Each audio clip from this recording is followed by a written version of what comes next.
It's every month as agenda matters. Let's just remember to be aware of any actual or potential conflicts of interest. So just in particular, the State Ethics Commission has noted in Ms. Hoffman's evaluation of potential for conflict due to her position on the Greensboro City Council, and as well a potential conflict of interest noted for Ms. Harvey due to her employment by a healthcare company and her spouse's position as an attorney with the Robinson Bradshaw Law Firm. If you ever have questions about conflicts of interest or anything else, just never hesitate to contact me or Laura Rowe, our compliance officer here at the department. The purpose of this is to record in the meeting minutes in accordance with the State Government Ethics Act, these evaluation forms. And that's it, unless anyone has questions. Any questions? Thank you, Cindy. We have a conflict of interest statement. Please take a moment to review the agenda. I'll be making one motion to take the Harnett County Board of Education financing agreement off the consent agenda and voting on that separately. Does anyone have an actual potential or the appearance of a conflict of interest as to the matters that are before us?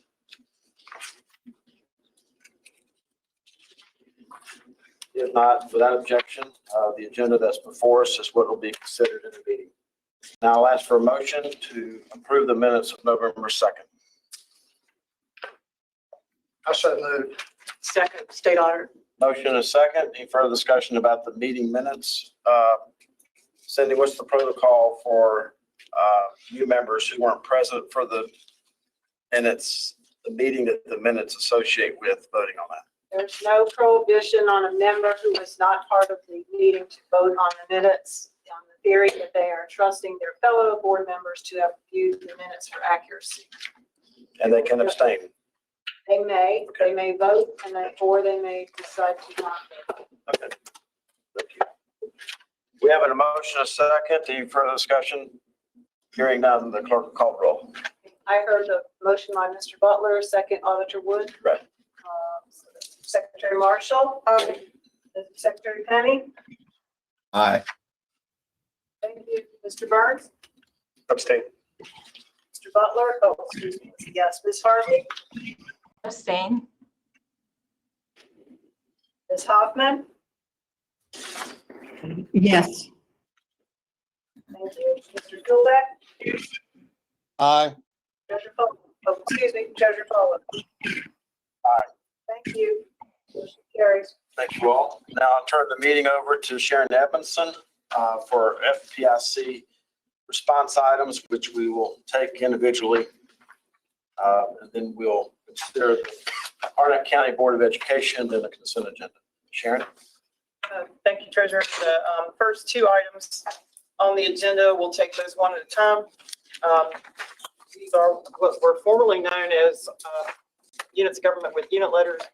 But as Susan explained to you at last month's meeting, we've changed the way we do our audit reviews. We now have these financial performance indicators of concern. So the first of these is Biltmore Forest. They're asking for approval of $292,600 of a revolving loan. This is for some restoration work on some natural spring and some other stormwater related work. They did receive financial performance indicator of concern notification. They have responded to that. Susan will go over that in just a second. The loan term for this is 20 years with the interest rate not to exceed 4%. Susan, if you'll go over the MPSC. I'm speaking from the financial performance indicator concern that members had in their packet for the town of Biltmore Forest. If you'll look at about the middle of the page, you'll see on page 5 of 14 that the town of Biltmore Forest had material or significant deficiency findings in their audit report. That was the only financial performance indicator of concern that the town had. And on looking closer, the town had a error in their budget spreadsheets that when they revised them caused their amendments during the year to be out of balance. So the town's budget was out of balance. They have provided a proposed corrective action plan to remedy this issue, and their response to us was satisfactory. There were no other issues with the town. Staff's recommendation is to Approved. Approved. You've heard the explanation of why it's on the unit list. We'll start with a motion in a second and open up for discussion.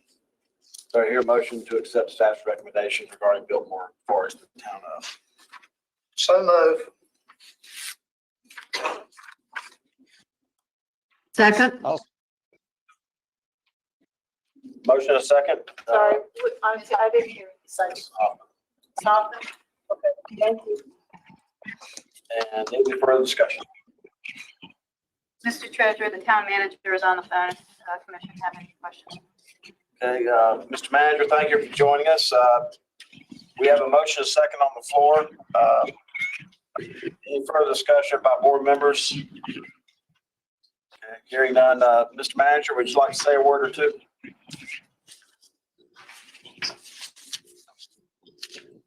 Yes, thank you all for having me here today, as well as just reviewing this for us. And I do appreciate the LGC staff working with us through this and helping us figure out what we needed to do in terms of making sure that this was appropriate response.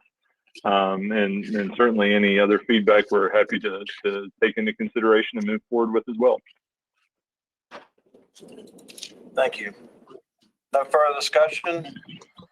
If not, clerk call the roll. That was a motion by Mr. Butler, second Ms. Hoffman. Auditor Wood.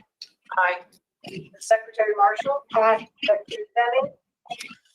Aye. Thank you. Mr. Burns. Aye. Ms. Harvey. Aye. Thank you. Mr. Philbeck. Aye. Thank you. Treasurer Foley. Aye. Thank you. Now to the city of Lexington. The city of Lexington is asking for approval of a $5,310,000 installment purchase contract to purchase.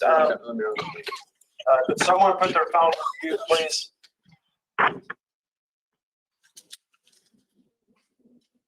Thank you. Lexington's asking for approval of a $5,310,000 installment purchase to purchase advanced metering infrastructure, AMI meters for their water system, water and wastewater system.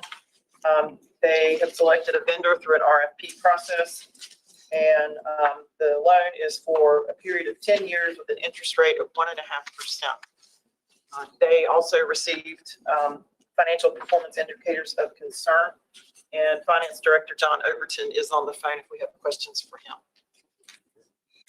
Okay, the town of Lexington, if you look on page 8 of 14 on the performance indicators report, page 9 of 14, the only performance indicator that the town had, they posted during 2021 an operating loss in their water and sewer fund of $580,802.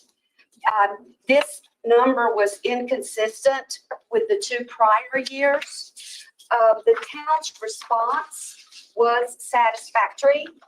They had planned significant increases in infrastructure, deferred maintenance for the 2021 year that led to the loss in that fund. They did a new roof, replacement of AC, electrical work, deferred maintenance. They also did a 10% water and wastewater rate increase that went into effect on July 1st, and are going to be doing a rate study beginning for the year 2022, for the year 2020, 2, yes. So their response was satisfactory. The 1-year loss was an anomaly, and they have made plans going forward to cover their deferred maintenance. So their response was just, and so we are recommending. Thank you. Staff, you've heard staff's recommendation regarding the city of Lexington. Do I hear a motion? Move approval, John Burns. Second. Marshall. Secretary Marshall, second. Any further discussion regarding staff's recommendation on the city of Lexington? I have some questions. Madam Auditor. So you're comfortable that this, you call the $530,000 an anomaly? Yeah. But it really isn't. It's just doing business. They should have been taking care of this They maintenance. should have been doing that all along, yes. They had deferred that for many years, yes, they have. Which is why we asked them to provide information about the rate structure and what they were doing going forward. So they have increased their rates. They have, yes. And you're comfortable, staff's comfortable that they've caught up all this deferred maintenance and all this deferred repairs and stuff that they need to do. You're comfortable they've caught it all up, and That's the question for I know, you. I know you're not comfortable. So No, I'm not. So, Are they available? they are. Mr. John Overton, the finance director, Finance is with us. officer, yeah. Mr. Yes, Overton, this did you hear? I did. Did you This hear is Madam? John. Yes, this is John Overton, the Finance Director for City of Lexington. I think the answer that I would make to that question is there are always additional things that we need to do. And that is one of the reasons we're planning to have a water and sewer rate study. We are managing when we implement these deferred maintenance things so that we can do them with existing reserves that we've built up over the years. One of the primary and critical reasons that we're doing this project now is because it is essential that in the long term, the water and sewer ratepayers pay for the cost of the system and pay for the cost of maintenance activities and upgrades to capacity and things like that.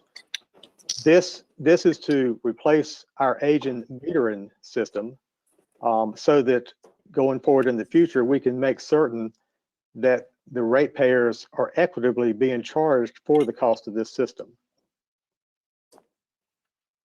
that was not my question. Okay, we have not question- not completely caught up with all maintenance activities. Thank you. And how much more is that? I think we'll probably have another 400,000 or 500,000 this year, and then we should be caught up until we need to increase capacity. Is that going to throw their fund balance in negative? I mean, their net, I call it net income, you know what I mean? Yeah. In a negative again? I cannot answer that question. That's something that Mr. Overton would have to answer. So Mr. Overton, is your maintenance and to catching everything up, is that going to throw you into a negative again? We may have a slight negative. We don't anticipate it being to the degree that it was in the fiscal year that just ended. And then after another year, we expect it to be in the positive again.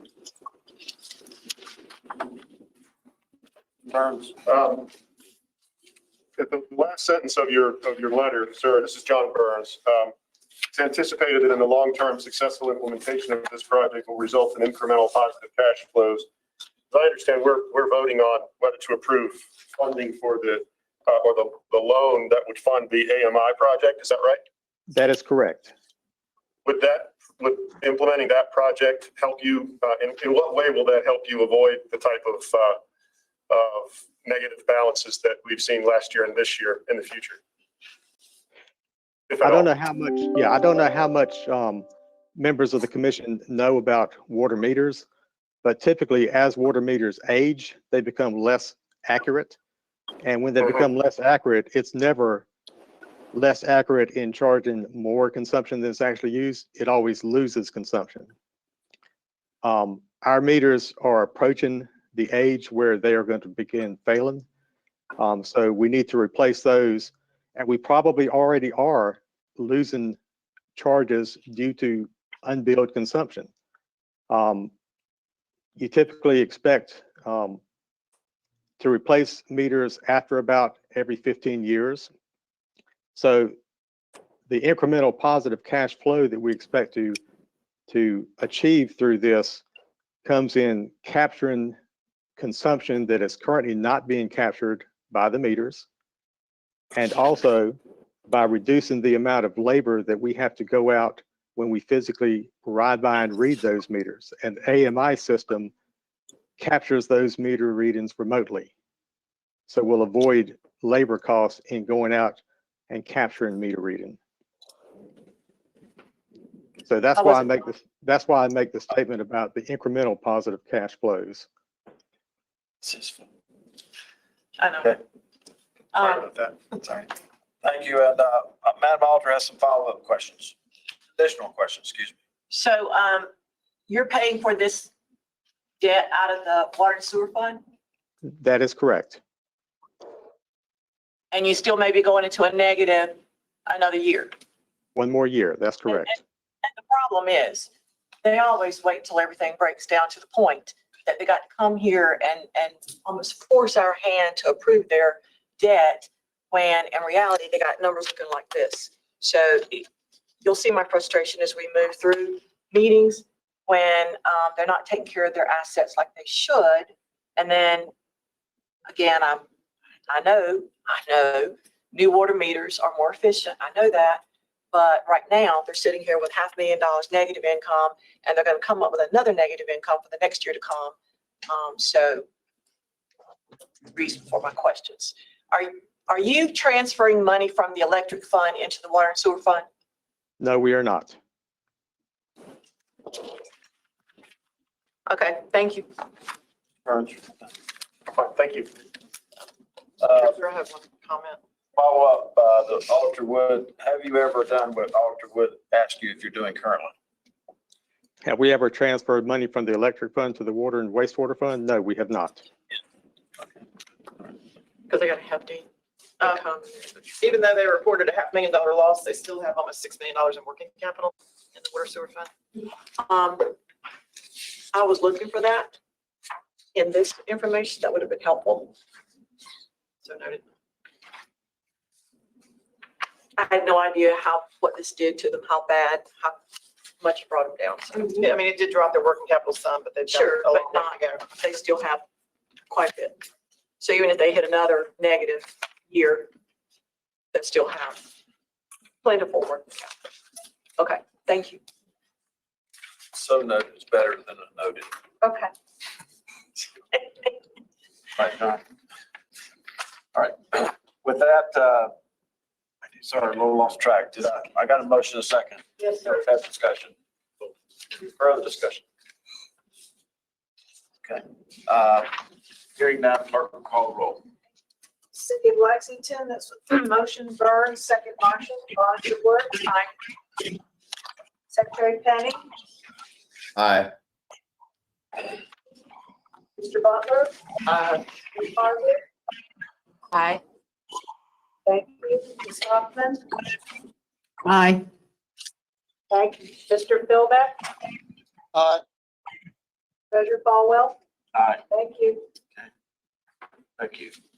Before we go into the consent agenda, do I have the OPEB GASP report? So good.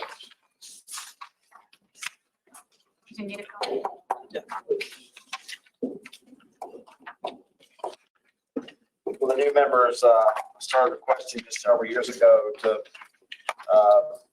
for everybody who comes before us, to let them know what their unfunded healthcare and pension liabilities are, because they are real liabilities in the eyes of the rating agencies. And fortunately, we have some cities that foresaw this 35, 40 years ago, like the city of Winston-Salem and the city of Charlotte. Unfortunately, the state of North Carolina did not. But anyway, you'll start seeing this report, and obviously the OPEB liability is associated with healthcare, and the GASB liability is associated with pension, either typically involved with the elders, the local government system. So Matt? Question for clarity matter. The performance indicators of concern, I get my material by FedEx to my house, coming in black and white. It was difficult time comparing what I thought were the key places were. Could they come in color? Then we'll be in color next month. Yeah. We realized that after we had, kind of after the fact, that it'd be better if it was in color. And one other question for clarification. Yes. The issue performance indicators will be in pink. Sorry, the issues, the indicators that are a problem, They're not red, they're pink. they're gonna be in pink, We, apparently that is or that is red. that's as close as we could get. Gotcha. Well, just, just want to make sure I knew what, I thought that's what they were. Mine were in color. I had the same And I thought that's what it was. And I thought, well, it's not a bad thing, but obviously for this, it will be. Yeah. We forgot to ask the General Assembly for money in the budget for better color. I can do pink. I just. Well, she likes red, so what's? Well, I know, I just want this dark color. Just look color. All I have is different shades of gray. Y'all just, I'll do your report next. Oh, gosh, I didn't say that. Go ahead, Mr. Treasurer. you said you want your report She next. didn't say that. I didn't say that. I didn't say that. All right, wow, now I'm ready. So, She started it.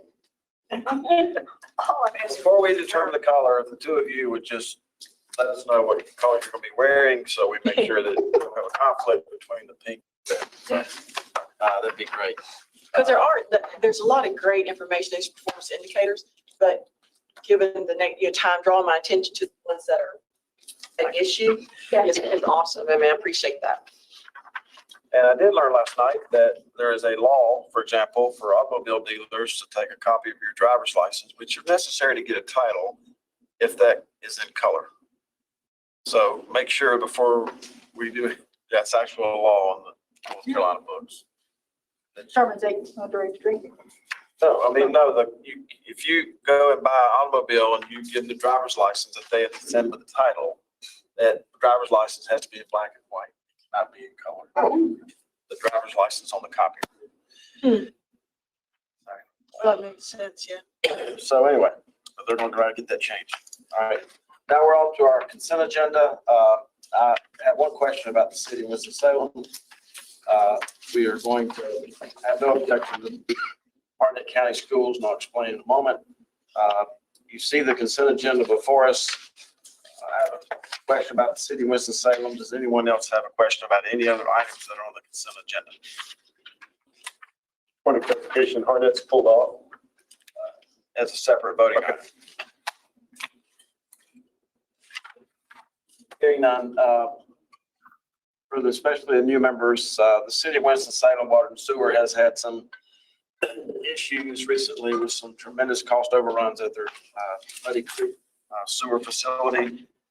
And I just want to make sure I've toured that facility to see about these cost overruns.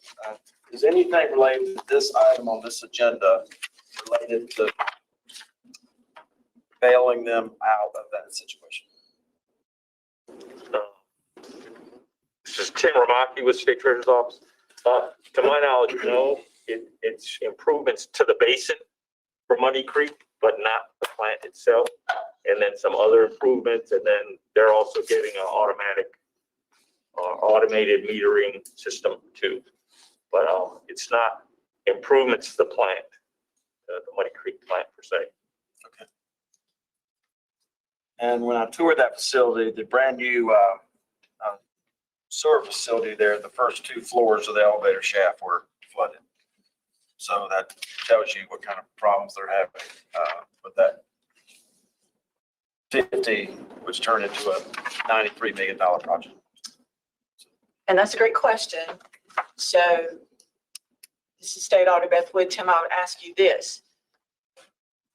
Again, I go along with, I listen to a lot of what your recommendations are as staff of the LGC, but I would have assumed that if what the treasurer had said was true,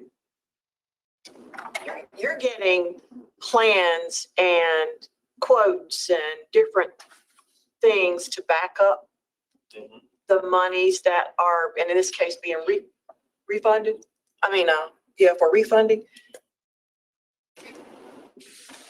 You would have caught that in your reviews if what he's saying were true. Right, so we get a listing of not only we get a listing of all their capital projects for water and sewer. And then they identify which ones they plan to spend the bond money on. So, and so that helps us answer that question. Okay. Would I have worried about needing to have asked that question? Or would you have already brought that up, given your review and the staff's review? And I guess we probably would have brought it up because I know it's been on your radar before. In fact, that was one of the first questions. Were they going to put any money into that treatment plant? And in the newspapers. Yeah. well, and again, I worry about the things that I'm assuming you guys are reviewing that may not be reviewed. And I just assume that you are. So I worry about the things that I don't know about that might change my mind about something. So I'm just trying to get my arms around how much y'all do, given that we depend on so much of what the work y'all do. Thank you. One more general question regarding all the special obligation bonds dealing with beach erosion control. I know that this was not only agenda last time because there's some permitting and approval that needed to take place either with the local government unit or the Corps of Engineers or the actual contract to do the dredging. Is all that secured with all those projects? Yes. So as they actually got all their Army Corps of Engineer permits at the end of last week. They also had they have to have a permit to go out to sea and actually dredge, and they lease that offshore site to get sand from. That's been approved.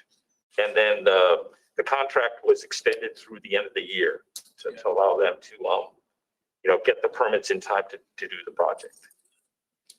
And the analysis that I'd asked for previously about the efficacy of dredging and, you come back, supposed to last, you can't control Mother Nature, but you come back a couple of years later and it's all going to be done again, but then sometimes it opens up even further. Is that going to be part of our ongoing process to, I'm not as thriving as these beach communities are. I'm just not sure they can continue to constantly borrow millions and millions of dollars to throw sand from one place to another, only to have to come back and do it again.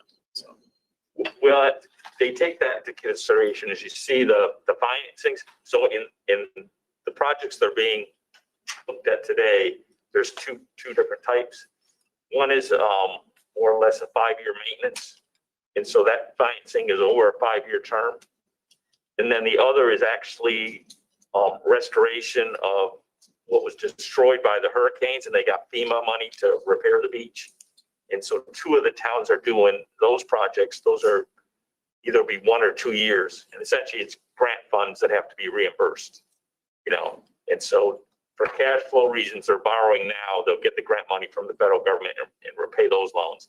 The other loans are just 5 years because they know it's not going to last forever. It's just the nature of the beach. One of the towns for the project, similar to what? Hang on, just, we all know who you are, but identify yourself for the record. I'm Biff McGilvery. And in fact, one of the towns, and I forget which town it is doing a project pretty much out of its own pocket because they establish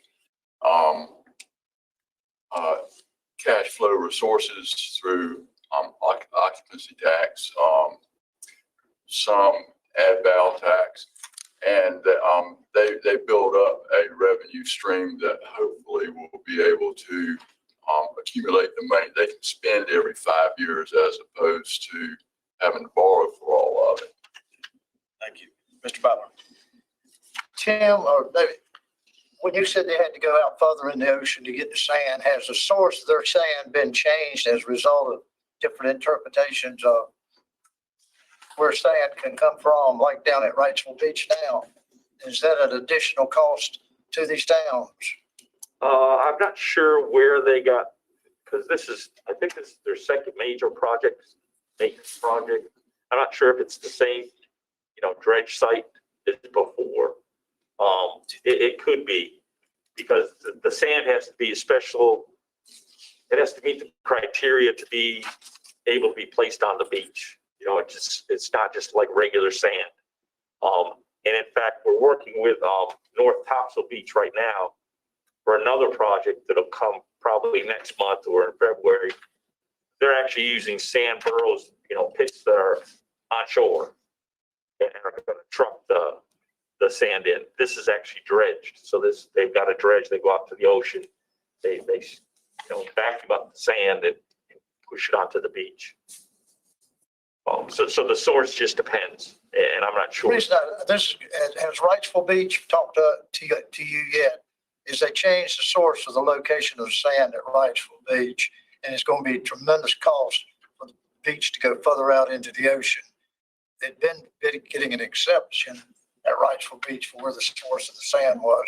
And I just wondered if the beach is up in Dare County, are y'all still able to use the same source of sand, or have you been moved to another source of sand? It's my understanding that they're using pretty much close to where they have been dredging in the past. Okay. As Tim said, they're doing something else, and down further down the coast, rather like in North Topsail, they are actually they're mining the sand and bringing it in down the road. Okay, thank you. Any further questions? Hearing none, entertain a motion to approve Blowing Rock, Town of Blowing Rock, all the way through Orange Water and Sewer Authority, is that correct? Oh, through Winston-Salem, excuse me. I thought you were going to talk about Hardin. We're going to do a second. Oh, okay, gotcha. So I entertain a motion to go from Town of Blowing Rock to the city of Winston-Salem. State auditor, so moved. Point of information. There's two Winston-Salem. There's a financing agreement and a revenue bond. Which Winston-Salem are you? Just doing it down to the city, right? He didn't pull that. You didn't pull Winston-Salem, did you? No. He didn't pull Winston-Salem I was just at all. Well, I know the question, the motion is to approve Blowing Rock through Winston-Salem, and there's two. That's on the second Winston-Salem. Second, okay, Miscellaneous. thank you. Good question. Coincidence. All right. We're all clear about what we're voting on. So we have a motion from State auditor. and a second from Ron Kenny. Okay, thank you, Mr. Kennedy. Any further discussion? Hearing none, the clerk will call the roll. That's the consent agenda, is to repeat, Blowing Rock, miscellaneous action item for Winston-Salem, Lloyd and Kenny, Secretary Marshall. Mr. Burns. Aye. Mr. Butler. Ms. Harvey. Aye. Ms. Hoffman. Aye. Thank you. Mr. Philbeck. Aye. Treasurer Falwell. Aye. Okay, now we'll go back to Harnett County Board of Education, especially for the new members. Always had looked at the guaranteed energy savings contracts with a little bit of increased scrutiny, not because of the virtue of what they're trying to do, but in many ways because of the way they're being financed. And when this appeared on the agenda last week, there were probably 30 or 40, 50 conversations between different leaders of Harnett County who are on the Board of Commissioners, the school board, as well as part of the local delegation, who initially had some strong objections to this agenda item. I wanted to let you know that because anytime there's strong objection from what I consider one of the three legs of the stool of any counties, Harnett County, but that'd be the county commissioner in this case, county commissioners, the school system, or the local General Assembly delegation, I feel like it's my responsibility to bring those concerns to you.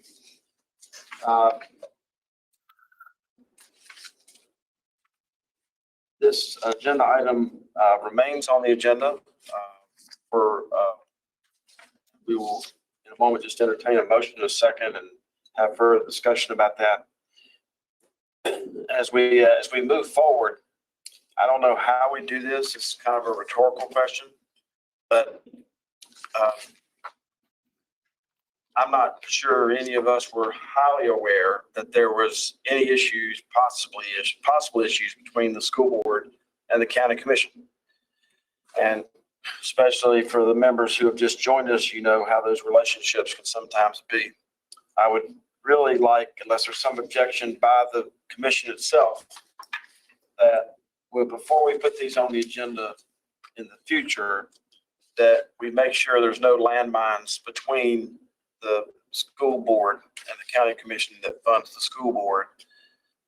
And if there are, we just disclose them and we put sunshine on them and we discuss them. Doesn't mean you don't get to move forward.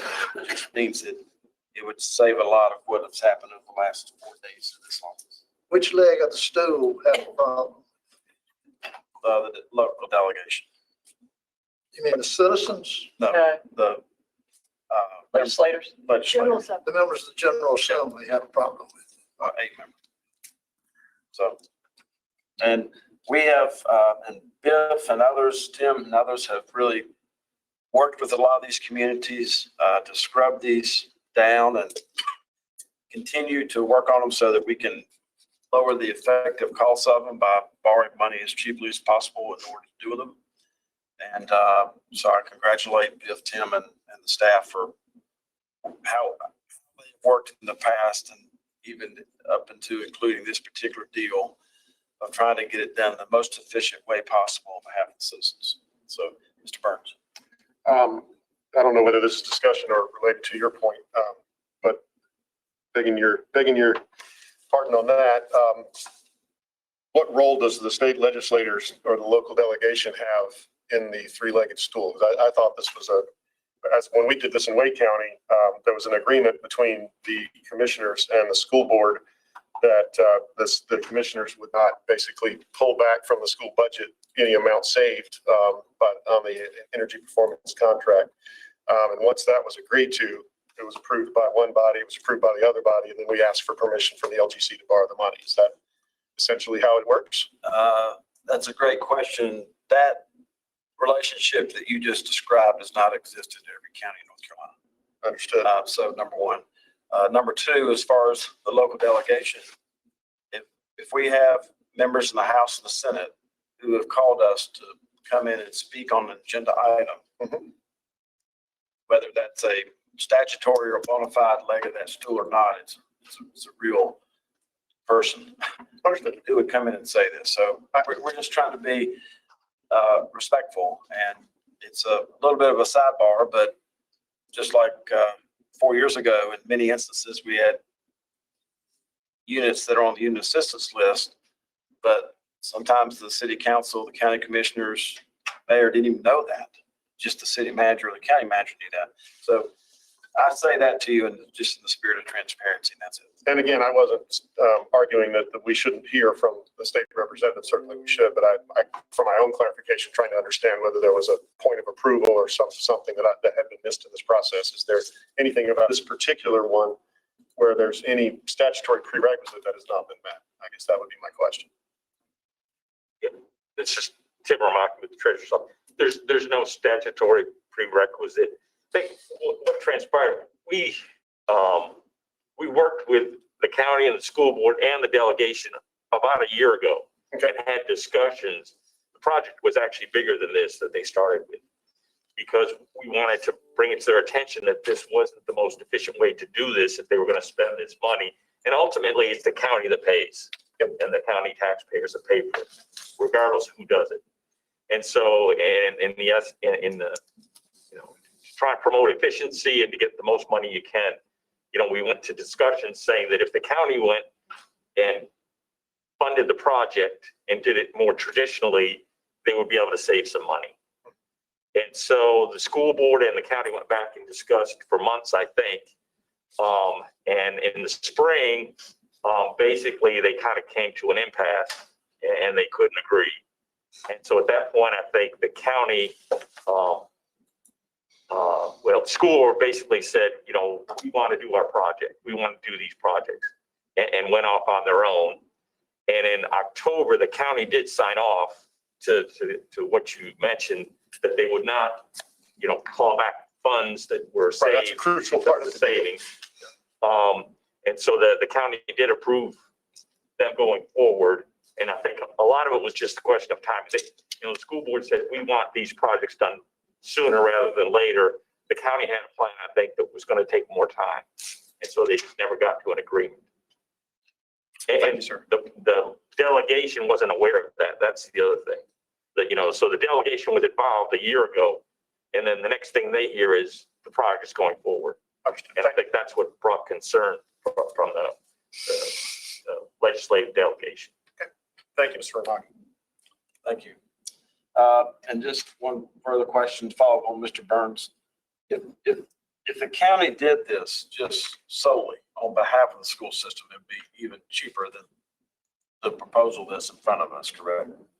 Right. There's just, because of the nature of these projects, it's guaranteed energy savings. Mm-hmm. So to have that guarantee, there's a cost. To get the guarantee, you have to measure the savings. Well, there's another cost to measure it every year and keep track of that. And so there's some additional cost doing it this way versus doing it, you know, just straight up procurement. And the evidence is that there's very few cities and towns that do one of these projects through an energy savings procurement method. They just go out and do the normal procurement because it's more efficient. It's just the schools that really can't do anything on their own. Right. This is the only method of financing they really have to do a project on their own. Right. I recall. Thank you. Okay. With that, I'll entertain a motion to approve. So moved, Burns. Do I hear a second? Second. Thank you. Any further discussion?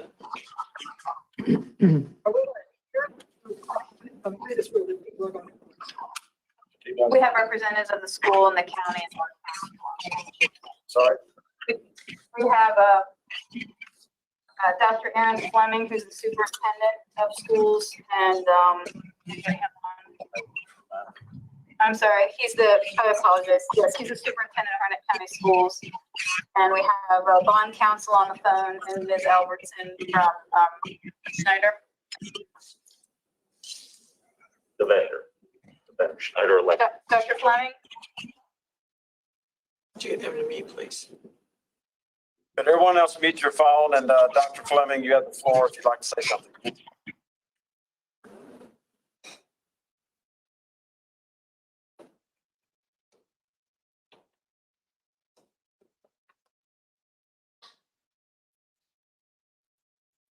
We have bond counsel on the phone as well.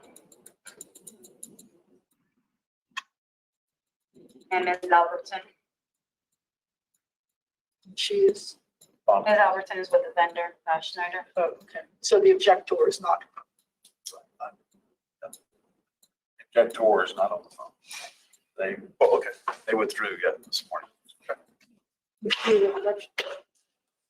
They just decided not to have an appear, tell us their issues. Okay. I didn't know that. I believe Dr. Fleming may be trying to connect. I just.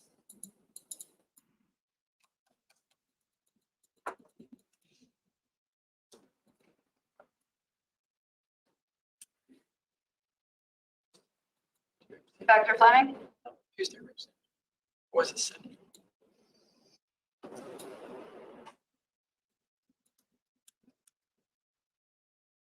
He's with us. Dr. Fleming, you are connected. If you're muted on your end though, sir. Dr. Fleming, can you hear us?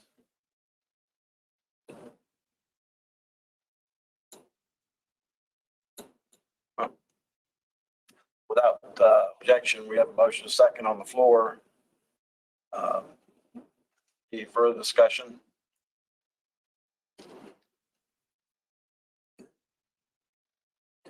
Hearing none, the clerk will call the roll. Harnett County Board of Education matter, I heard Mr. Burns, second, motion, and I believe it was Ms. Hoffman, second. Auditor Wood? Aye. Secretary Marshall? Aye. Secretary Dunny? Aye. Ms. Harvey? Oh, sorry. Yeah, Ms. Harvey? Aye. Mr. Butler? Mr. Philbeck? Aye. And Treasurer Falwell? I'll be voting no because I think it could be done more cheaply through direct procurement. Okay, Carries 8-1. the ayes have it. Thank you, members. We're now down to the special obligation. Number 19 on your order. These are the non-action items. Just for your information, we have Gates County, the town of Quay, Marina. Let me interrupt you because I said earlier it took us from Blowing Rock down through the second and seventh. What about? Actually, third. The third Winston-Salem, sorry. There's 3 Winston-Salem. There's a miscellaneous item at the very There end. you go. Sorry. That was, when she said miscellaneous, that cleared that up, Mr. Treasurer. Thank you. All right. Well, I thought it was to the second one. That's how it was stated. Oh, Do we need to Okay. vote? Let's do that. Just, Do I hear a motion to approve the consent agenda from the town of Blowing Rock to the third city of Winston-Salem? It's on our agenda without the Harnett County Board of Education. Laurenburg, so moved. Second. Second. Any further discussion? Hearing none, the clerk will call the roll. okay. Consent agenda 2.0, that was Wood and Butler. Secretary Marshall. Aye. Secretary Penny. Aye. Burns. Aye. Ms. Harvey. Aye.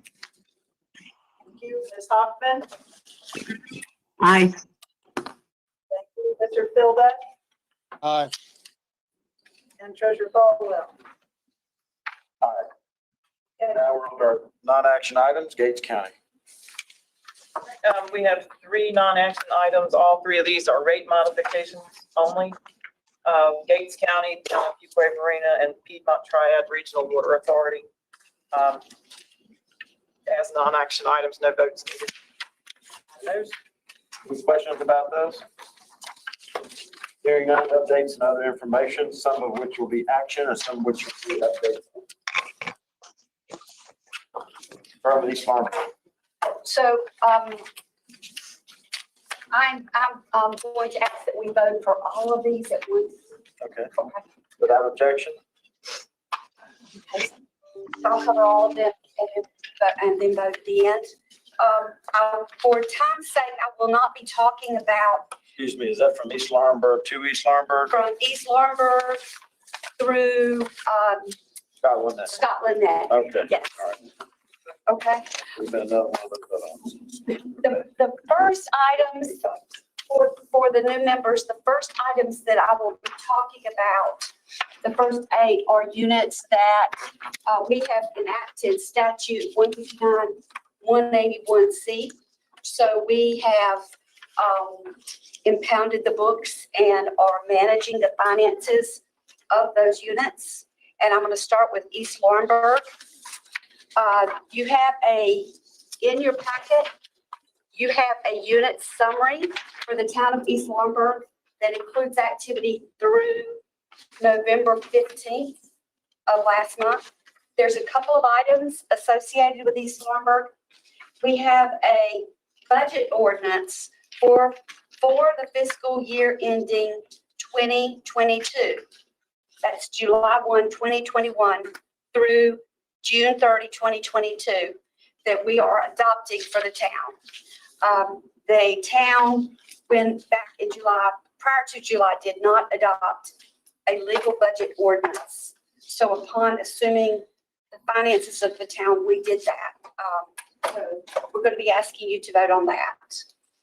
We also, excuse me? Can I ask a question to go along with? So where is anybody on their taking their charter?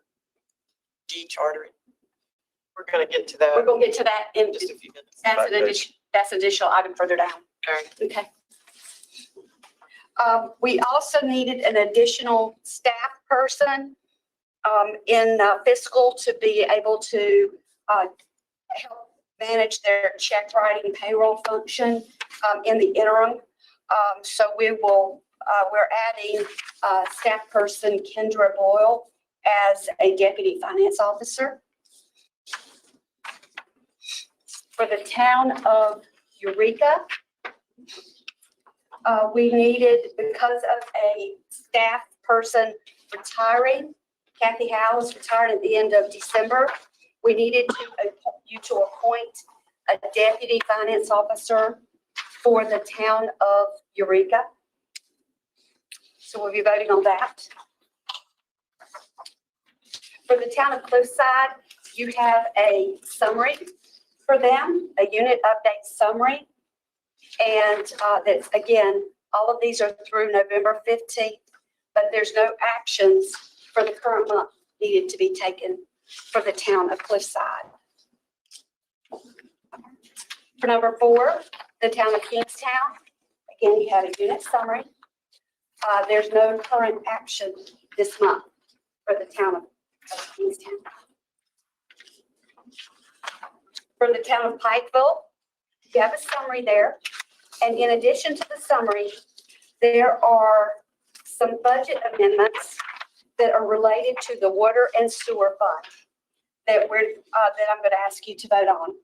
These 2 budget adjustments or amendments are to appropriate water or reallocate appropriations in the electric fund and in the water and sewer fund that were resulting from increased contractual services for a vendor that was managing the billing function for EnviroLink.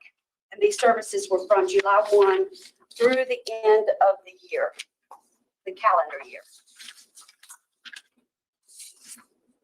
For the town of Robertsonville,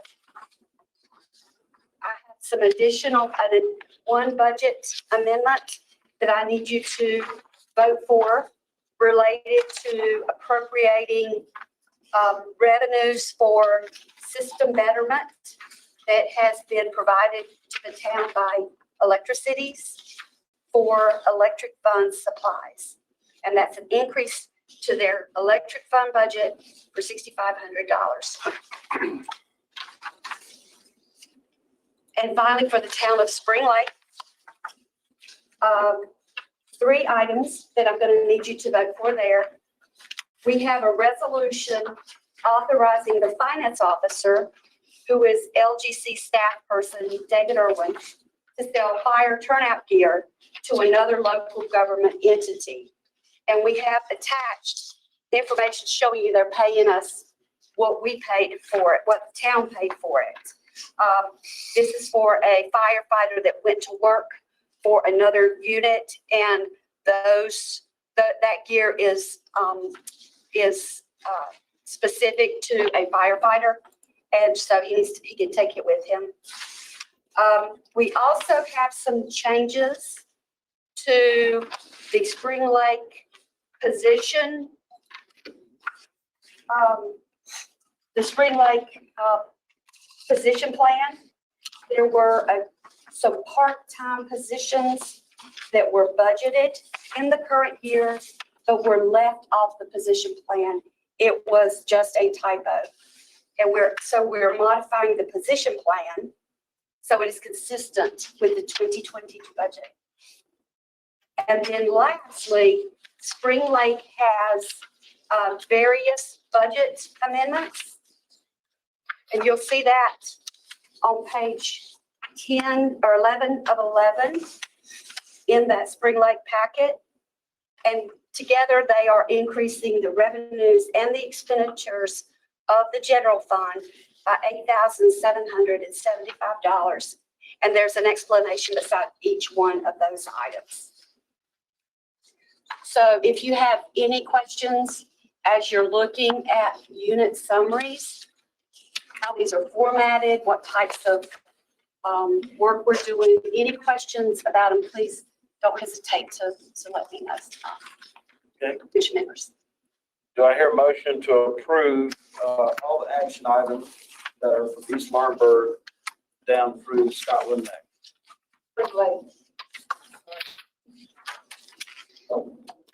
Pardon me, Spring Lake. So moved, Mike Philbeck. They've got a motion, second. Just about a second. I'll second. Further discussion. Madam Auditor. Yes. I just want to know why we're putting so many resources into East Laurenburg. And they're barely standing. Yeah. We put just enough, that's a really good question. I appreciate you asking that. We put just enough into East Laurenburg this month so that we could continue to do minimal operations for them until the end of the fiscal year. That's why we did the ordinance and the deputy. So you're planning to, if nothing else happens, you're planning to run them for 6 more months? We are planning to write their checks and maintain their bank account and just be responsible with the money that we are going to be handling. But we will be doing minimal activity. Other questions? Is there any movement on the members of the legislature to certify that as a city? Question would better be directed to Mr. Watts regarding the legislature taking action of the decharting of East Laurenburg. Sam Watts, Legislative Liaison for the Department of State Treasury.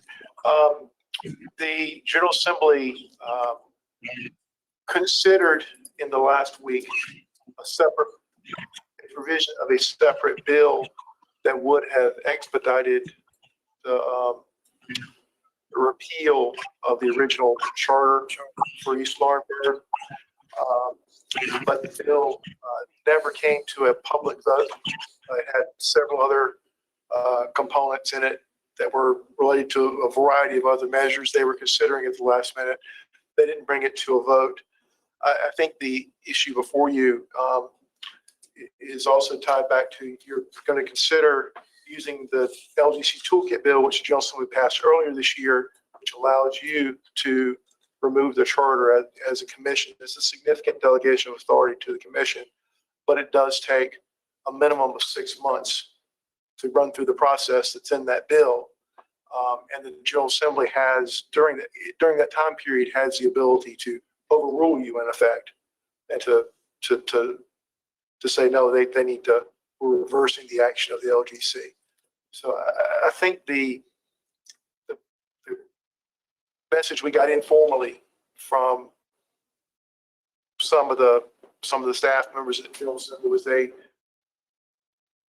really think it's more appropriate, since they've given the authority to the LGC, for you to go ahead and take the action if the commission believes that's the action that needs to be taken.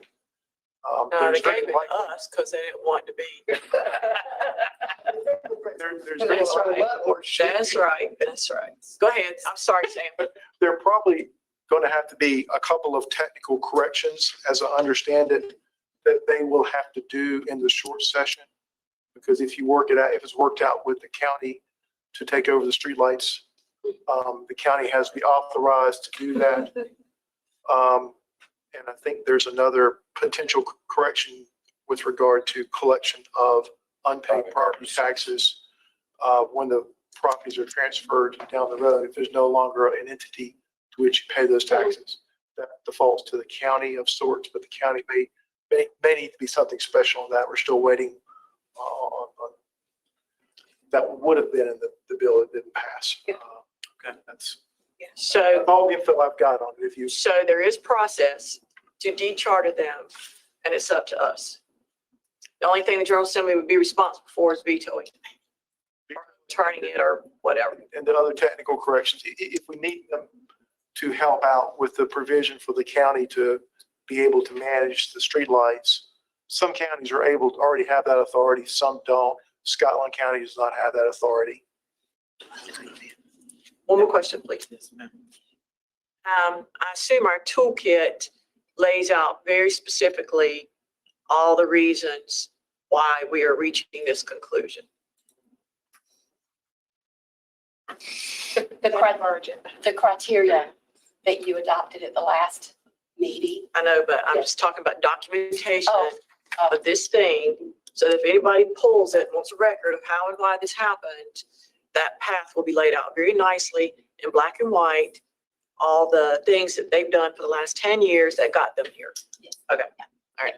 And to answer your earlier question, we will be putting, we have to put staff time into it so that we can, to get through this 6-month I get period. it. But we won't be putting. Right. It'll be minimal. Now, it makes sense now if we've got to run them until we can, until they get decharted. That makes sense. Exactly. And hypothetically, if the General Assembly came back in January and tried to do this, it doesn't include them doing it. Okay. So if they came back January and wanted to decharter East Laurenburg and give it to the government, that's Ahead of us. ahead of us. All right, we have a motion, a second on the floor. Any further discussion? Please, Madam Clerk, call the roll. Okay, excuse me, for clarity, we are voting on two items for East Laurenburg, budget amendment, deputy FO. Eureka, appointed deputy FO, Robertsonville budget, Pikeville budget, and Spring Lake sale of the fire gear, and a budget amendment and revised budget ordinance. Phil Beck and Butler, move second. Auditor Wood. Aye. Secretary Marshall. Aye. Secretary Penny. Aye. Thank you. Mr. Burns. Aye. Ms. Harvey. Aye. Thank you. Ms. Hoffman. She's muted. I think she's muted when she said it. Aye. Thank you. And Treasurer Falwell. Aye. Thank you. Now for a brief update on Scotland Neck. Scotland Neck is we're managing that under a different process right now. We have not enacted 181C for Scotland Neck. They are currently working with us under a comprehensive fiscal accountability agreement. This is an agreement that the commission and the town have entered into together that details essentially a enhanced monitoring process that we have been engaged with with the town of Scotland Neck for a number of months. We've continued to meet with them monthly. They have complied and submitted the documentation and the monthly reports that we have requested. We are concerned about their level of spending in their general fund and in their water and sewer fund. They are ahead of the proportional year-to-date expenditures where they should be. And after some discussion, we have figured out that it is some grant-related expenditures. So we'll be following up to see how they've managed those this month. We're working with the town, attempting to work with the town to hire an administrator and continuing to meet with them monthly to monitor their progress. We will be doing board training with the town in January of 2022. Any questions? Hearing none, now we have two resolutions as action items, and then we'll go around the horn and move for adjournment. So, Mr. Treasurer, may I mention this last yes. item? Okay. Also in your packet is a report that we have done. This is the first time that you've gotten this. This is a report on limited fiscal accountability agreements. These units have not, these agreements are not as extensive as what we have executed with Scotland Neck. But it is an enhanced monitoring process for units that are on our fiscal accountability agreement. It looks like this. It's a grid. It's in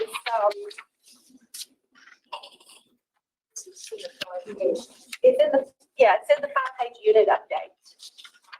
And you'll see the first one is ask you bill. And you'll see whether or not they've returned their fiscal accountability agreements with us. We plan to do unit visits with some of these. Most of these will probably be virtual. Our agreements ask for budget to actuals at 3 months, 6 months, 8 months, and 9 months for some of them, not all of them. We're going to be doing board training. Depending on our concern level for the unit, we'll be doing face-to-face mandatory training. It's right on the other side, right there. Yeah. And we'll also be doing 2023 budget reviews prior to the boards adopting those. And this is a new enhanced process for us, much more structured, in an attempt to keep further units from moving into 181C status, because I'm out of foreign bodies. Anyway, just wanted to show it to them. We'll be providing you this monthly. What are the consequences if they don't meet these deadlines? The consequence is a 181C. What? I'm sorry. I mean, we enact control over the unit. Yeah, We start moving forward. exactly, Okay. exactly. How many units altogether is the local government commission in control of now? Would you say 8? 8. Mm-hmm. Yeah. 8. So this is the There's 31 some on this list of ones that are teetering on the edge. teetering. Yes, sir. Mhm. All right, thank you. Okay. We're now at the resolutions. We'll have a vote on 2 action items regarding Laurenburg. The first resolution, we have to take these in the correct order to make sense. The first one is the resolution identifying East Laurenburg as a city subject to Chapter 160A, Article 32. And it's the longer of the 2 documents I have on East Laurenburg. This is the evaluation of the town of East Laurenburg against the criteria that was adopted at last month's LGC meeting. And I'll just go through these real quickly. We looked at population trend. And East Laurenburg's population has been stable over the last 5 years. We also looked at the county's population projections. They are projected to lose population between 2020 and 2030 in Scotland County. The second item was property valuation trend. We looked at that for the last 3 revaluations for the town of East Laurenburg.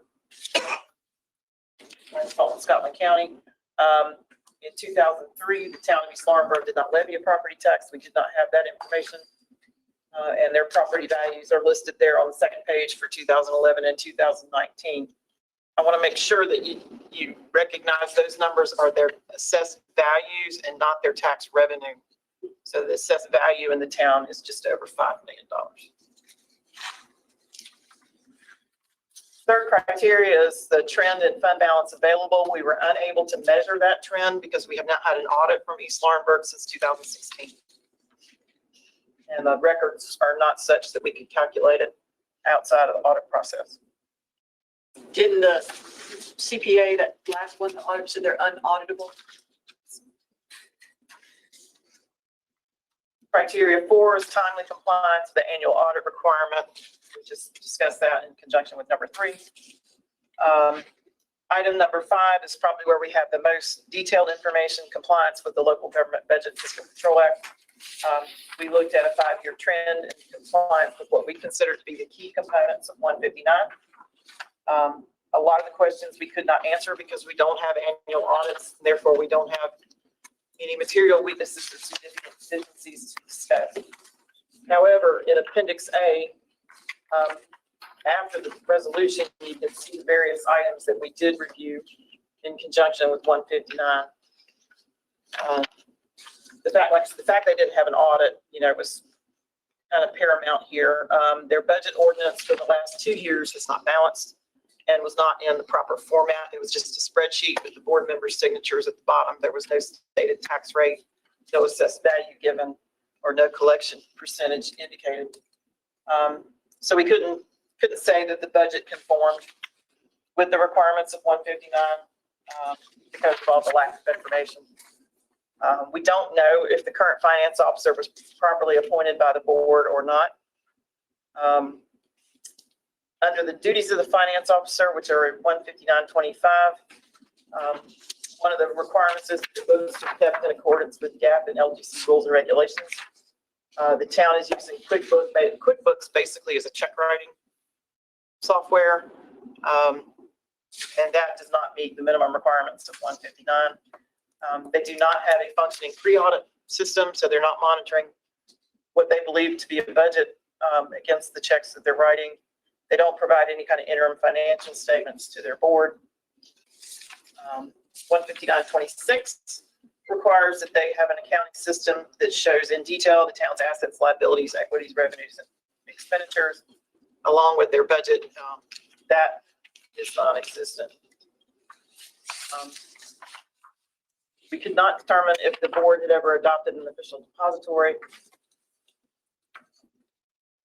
They have caught up the last 2 years of LGC Form 203, the report of cash and investments, but those were all filed late.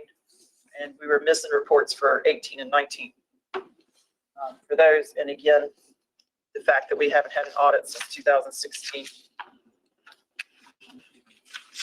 The last criteria was governance. And we looked at trends and engagement in city governance, measuring those by long-term vacancies on the board or lack of participation in elections or declared candidates for open seats. The last 4 elections are shown there. You can see the number of votes that were tallied for each position in each election. This last election in 2021, the mayor and all 3 open council seats were elected 100% by write-in votes. They only had 1 declared candidate for all 4 of those positions.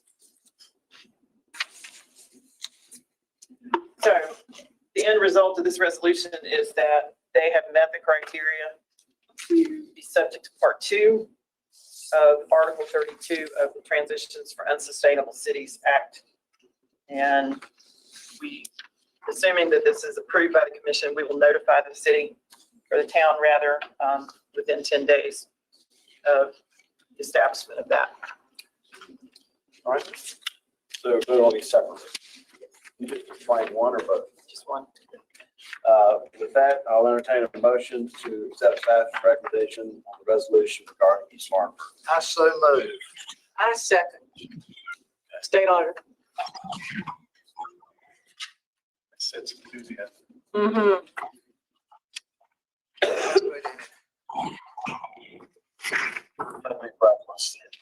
Any further discussion?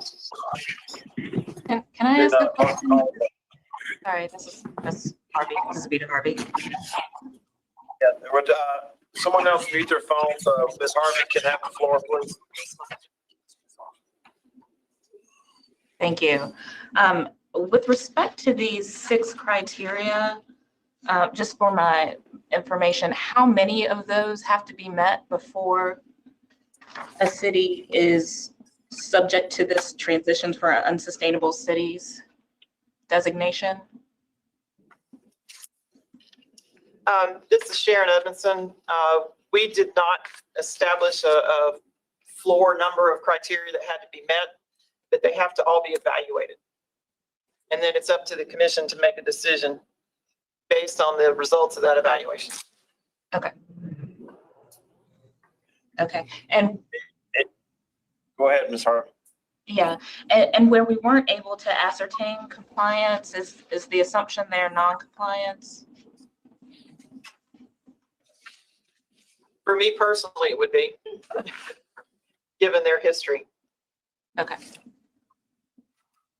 And thank you. may I speak? Madam Augur. And Ms. Harvey, the LGC, I assume you know, works almost hand in hand with these units. So they have a history with this unit for 10 years now of non-compliance. Right. Mhm. Okay, thank you.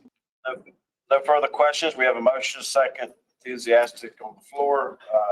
Clerk, call the roll. All right, that was, this is the resolution to identify Laurenburg as a city to transition by LGC. Butler and Wood. Secretary Marshall. Aye. Secretary Penny. Aye. Mr. Burns. Aye. Thank you.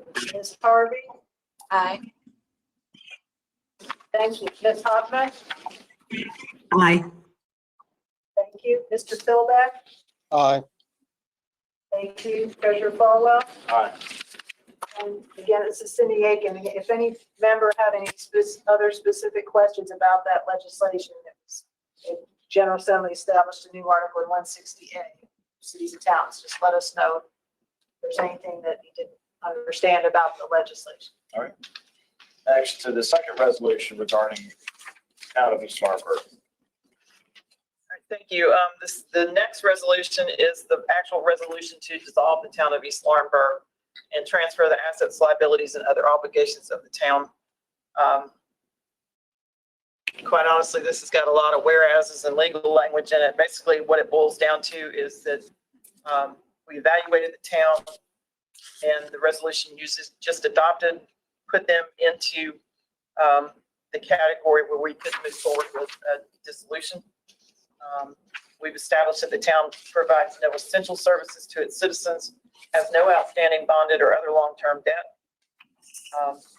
We don't believe the city's financial affairs are sufficiently stable to continue, and that it is in the best interest of the city and the state to transfer the remaining assets of the town to another local government partner and dissolve the town as of June 30th, 2022, which is the earliest we can do it in accordance with statute. We have heard staff's recommendation. Motion. I so moved. Second. Motion and second. Any further discussion? I do have a question, Cindy's overture about this.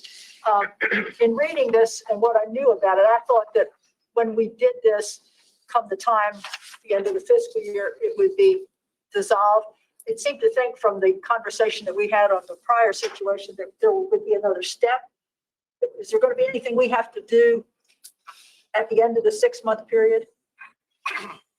I was sincerely hope not. You've never done this before. I know. And under the statute, there are additional actions for the commission to make. There'll be steps for staff to take to help wind down, address some of the transfer of assets and things like that, once so directed.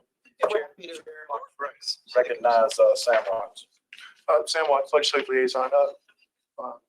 Madam Secretary of State, there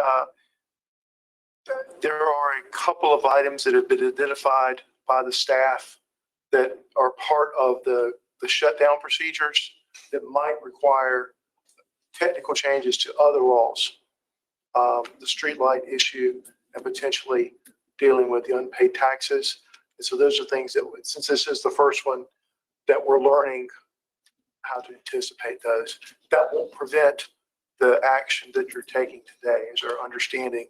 It's just that would potentially, if that doesn't get passed, then it's questionable whether Scotland County could keep the 4 streetlights open or 4 streetlights on. But most likely, I don't think anyone would challenge that. So.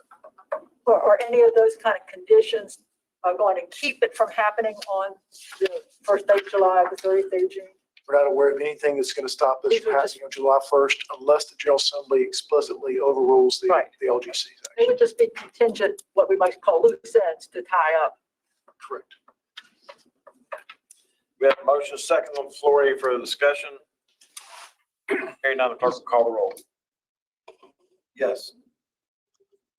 This is Mike Philbrick. I was just going to ask, do we know what other local government entity the assets will be transferred to? At this time, Mr. Philbeck, this is Sharon Edmondson. At this time, we've been talking with the county. We don't have any final decisions at this time, but that would be the logical end result. It's a small concrete city hall, a park. And One line. How many street lights, and if they're gonna be kept on, and if the county doesn't provide them elsewhere in the county, does the county then have an issue of providing street lights in one part of the county but not the rest?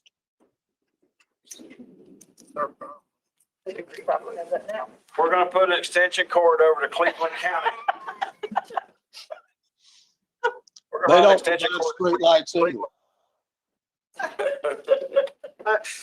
All right. This We'll get to logical answer that question. Yeah, it's a great question. We'll get a little better follow-up to that question for you, Mr. Philbeck. This is Cindy. They could probably establish a special streetlight district.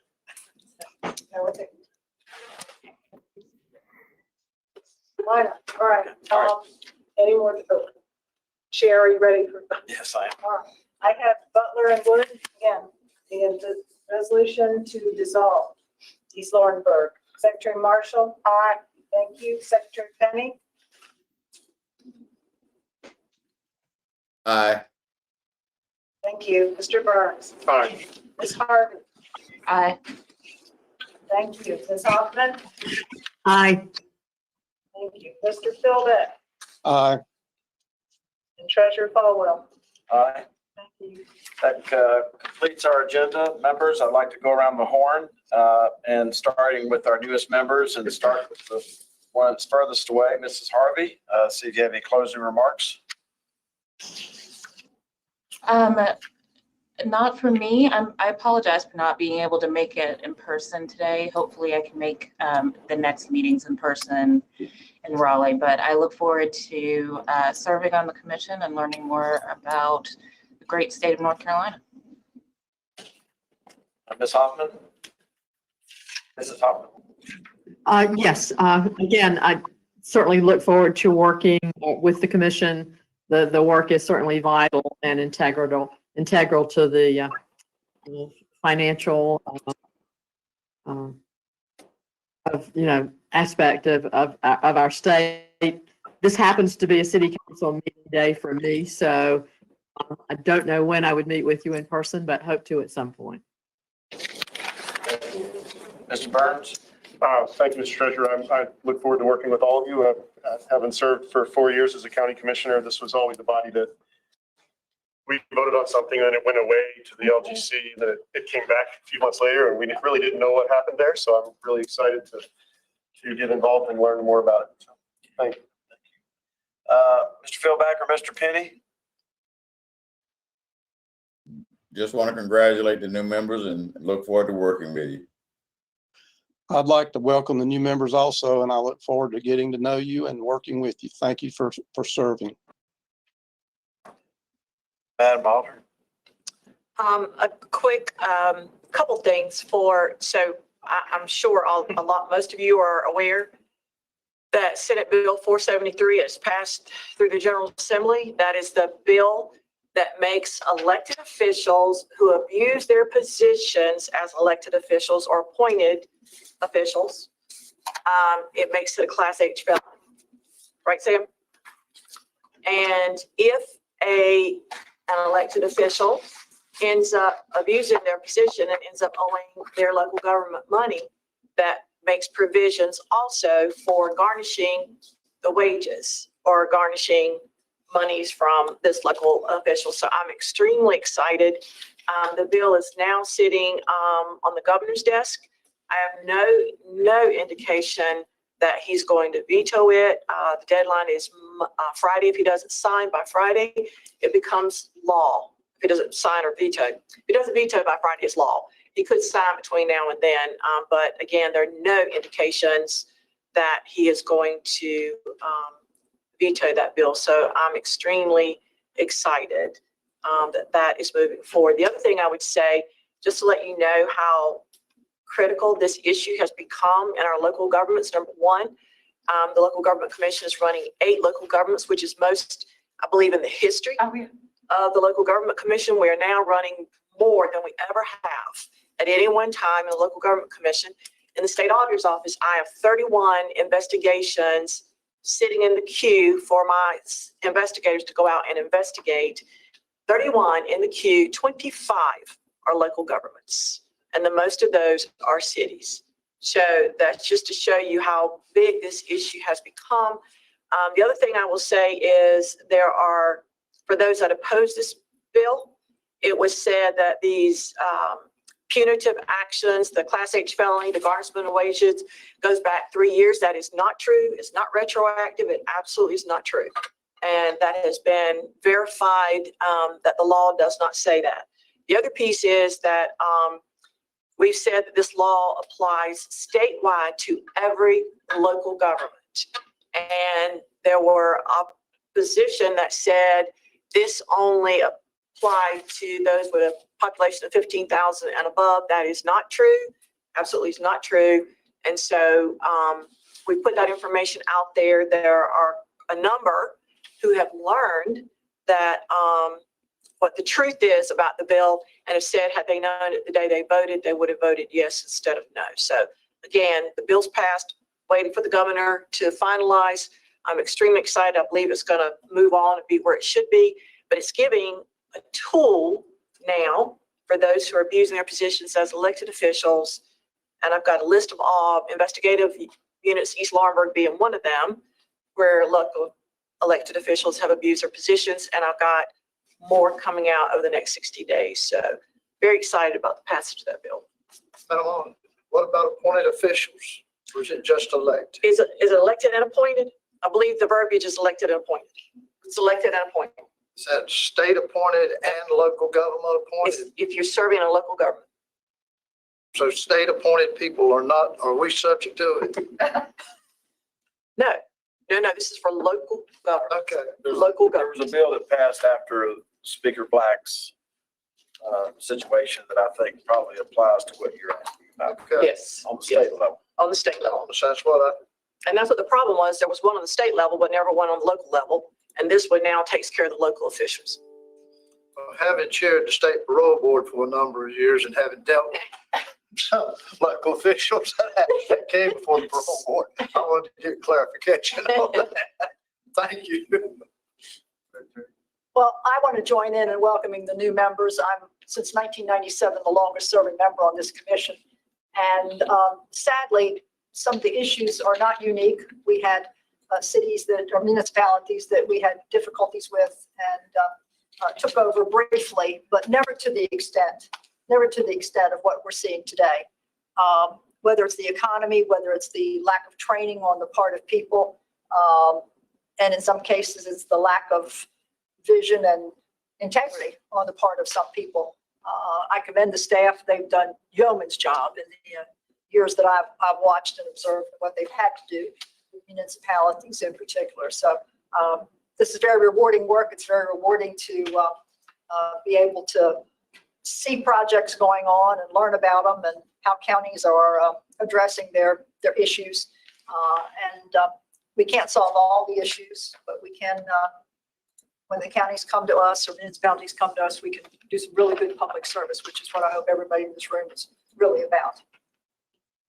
Thank you. This is Paul Butler. I look forward to getting to know and work with the new members.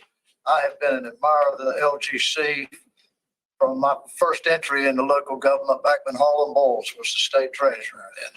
And our core mission here is to protect and maintain our financial standings where we do not have any defaults in the state of North Carolina, that we keep the bond rating so that we can borrow money cheaper than anybody else, or as cheap as anyone else. And the wall is right here in this room, and the 9 people that do the voting. This is the final wall that maintains that integrity and that character that we need to ensure we've got the financial stability behind the communities that come before us. And I look forward to getting to know each one of you. I'm very grateful to have been appointed to this commission, and I find it most rewarding. Thank you so much. Thank you. I want to acknowledge the work that Auditor Wood did, as well as Senator Lisa Barnes, our LGC staff, of course, Sam Watts regarding Senate Bill 473. That's great news that you just reported about your hunch about what will happen over the next 48 hours. As we have said previously, that we hope this is 473 will never have to be utilized. But unfortunately, we know that's probably not the case.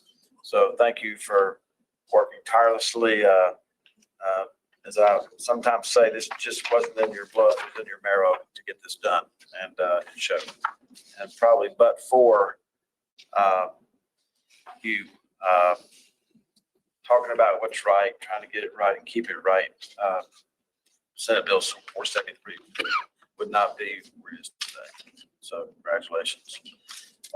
Just a couple brief things, because people come up to me or call me from time to time. We do have teams that come out, go out to our local units, some of the troubled units, and sometimes